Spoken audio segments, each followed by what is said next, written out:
What up, YouTube Dog Pound Nation? Thanks for tuning in. Welcome to the morning rant. We're going to talk a little bit about a Cleveland Browns fan dropped a comment on the Bleacher Report that I strongly disagree with. We're going to talk about that in a minute.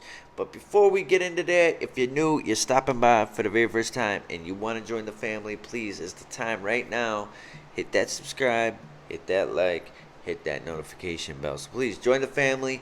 New channel. I can't do it without you. So please subscribe, like, and hit that bell. Please hit that like. It gets my videos out there. So that's very, very, very, very important. So Browns fan to another, hit that like. Thank you. So let's get into this. Now, as you can see, the comment they're here that I just put, you see there on your screen. A Cleveland Browns fan he doesn't agree with the Deshaun Watson trade, regrets the trade happening, and wishes Jacoby Brissett was our QB1. Strongly disagree with this comment. I just don't get where he's thinking where Brissett is that franchise quarterback. Okay, I get it. He might be a casual fan. Casual fans don't, get to the nitty gritty with these things. And Brissett, don't get me wrong, he played his ass off this year. I mean, Stefanski had him playing as a top 10 quarterback. Yes, he did. I will say it again. Jacoby Brissett was playing as a top 10 quarterback this year. But here's the thing. Now, if you go back in, earlier in the season when games were on the line, Brissett really couldn't get it done. All right, he threw some costly interceptions with the 2-minute offense to go down to, possibly win the game, tie the game, whatever the scenario was. He's just not that guy. All right, Brissett is a bridge quarterback. He's a bridge quarterback for a reason. I mean, he's been around the league. He was drafted by the Patriots, played his ass off when Tom Brady was, suspended for the Deflategate. Played really well in New England as a rookie. Went from New England to the Colts, had an up and down career there over the years. Then he went to Miami, played a good, he went in for a game and a half, played well. And then he came to Cleveland, where I think he played his best ball in his career, was right here in Cleveland. I'm a firm believer in that. But, I go back, I just can't stress it enough about the games that he could have won. All right? He could have won some games. And now, if you put Watson in them situations when Watson's at his best, he's going to win us those football games 9 times out of 10. I mean, he's going to. Now, like I said, Stefanski turned Brissett into a top 10 quarterback. All right, but that is different having, being a franchise quarterback. Okay, don't get that mistaken. Don't drink that Kool-Aid. All right, Brissett is not that franchise quarterback. I love Brissett. I think he's a great dude from when I see him in interviews. He's down to earth, good character. That's everything you want in a franchise quarterback, but his talent just isn't there. He's very inconsistent. And he's always going to be loved in Cleveland. I think that, the we all love him. We all as fans do love what the guy has done for the Cleveland Browns. He's a hard worker. Not one teammate will ever say a bad thing about him. So, you just can't have Brissett as our future. He'd be another Baker Mayfield 2.0, and we would be looking for, that to get over that hump, and he's just not that guy. And that's where we were stuck with Baker Mayfield, if you remember. There was just Baker just couldn't win those games, all right? And that's how Brissett is. And it's not a knock at him or anything like that, because, like I said, I love Brissett. I think he's a hell of a guy. But there's a reason why he's not that franchise quarterback. There's reasons. And think about that. Think about those interceptions, those costly interceptions at the end. I mean, there was throws, and he was brought in, for that very reason, because took care of the football. He wasn't in an INT machine, but he threw some costly ones, unfortunately, this year. So that's what I have to say about that comment. That's my take on it.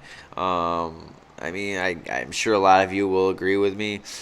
Do I think Deshaun Watson's going to be that franchise quarterback for the Cleveland Browns? I do. I'm a firm believer in that.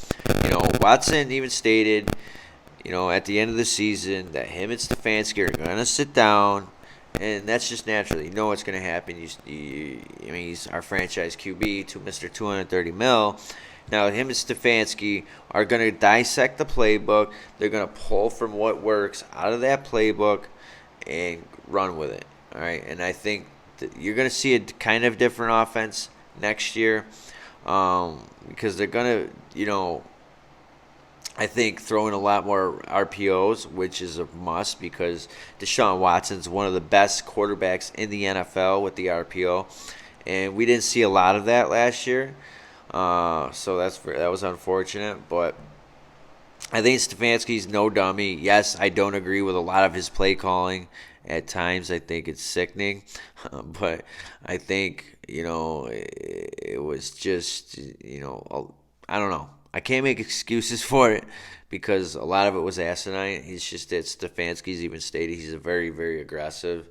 And, and I think that Stefanski has to learn from it. I think he'll learn from it. That being aggressive isn't always the way to go about it. Take the points at times. But when it came down to, crunch time, that's where Stefanski really did not excel well at. This year, anyway. This year. I'm not saying, the years before, but this year it seemed like he struggled when it mattered most. It's like he did know how to utilize a lot of our talent at times. I don't know. I don't get it. But I don't think we have anything to worry about. I think Stefanski's going to get together. I think we're going to be fine. I think Watson's going to be that franchise quarterback that we all have been waiting for. And, he's got to, he's got to develop that chemistry, and that's what you did not see Watson really had with Amari Cooper or any of the other wide receivers. So I think with this offseason, developing that chemistry, and I think, he's going to get there. He's going to get there. I think we have nothing to worry about. Now, I'd like to hear what you guys have to think down there in the comments. Let me know. Do you agree, disagree? Do you think Brissett should have been that guy? Or you happy with Deshaun Watson? Let me know in the comments down below. Also, we're going to go over a little bit of Cleveland Browns news. I just want to point out, Sports Nation wrote this article. Anthony Walker surprisingly named as the Cleveland Browns hottest free agent. All right, that may walk. We've had him back-to-back years on one-year deals, and I think that's a player that we need to bring back into that building. All right, Anthony Walker, he played his ass off before he got hurt. He was one of the top linebackers in the league with at his role at defending the pass. Yes, he has to work a little bit on stopping the run. That's not his strong suit, but AW was a beast before he got hurt. He was playing. I think he was a top 5 linebacker in the league. So that's a player we really need to bring back. Not only for his play on the field, he's just a great locker room guy. He's that guy that wears the green dot, gets the defense in order, and a lot of guys love him. All right, so I think that's definitely a player we have to bring back. I don't think he'll be expensive. Due to the fact that he was hurt this year, had a big injury, so I can't see, him getting a big payday for a one-year deal. So yeah, I do like that. And the other thing that I seen here in the Browns news was that Greg Newsome tweeted out not happy. He's not happy with the Browns right now. He's not happy with his role on that defense. But I think that's all going to change, and I can't blame the guy. I totally agree with him because, he was brought in as a rookie, played in the outside, then he gets shoved this past year in the slot, and he's not, he wasn't jacking that. And not to mention, in a couple of years, he's going to be up for that money. for that contract. And slot corners don't even make us half as much as what an outside corner would make. So yeah, I can see where he's pissed off, and I agree with him. So I think Schwartz is no dummy. I think Schwartz is going to throw him back on the outside one way or another, working it out with Emerson. Who knows? But I think you have to put Greg Newsome on the outside. Firm believer in that. So I can't blame him. But that's it for the Browns. You know, a couple things there in the Browns news. Also, again, please let me know what you guys think about that comment. And, you know, have a great day. I got to get back to work. So, anyway, God bless. You're new. Please subscribe, like, and hit that notification bell. And go Browns!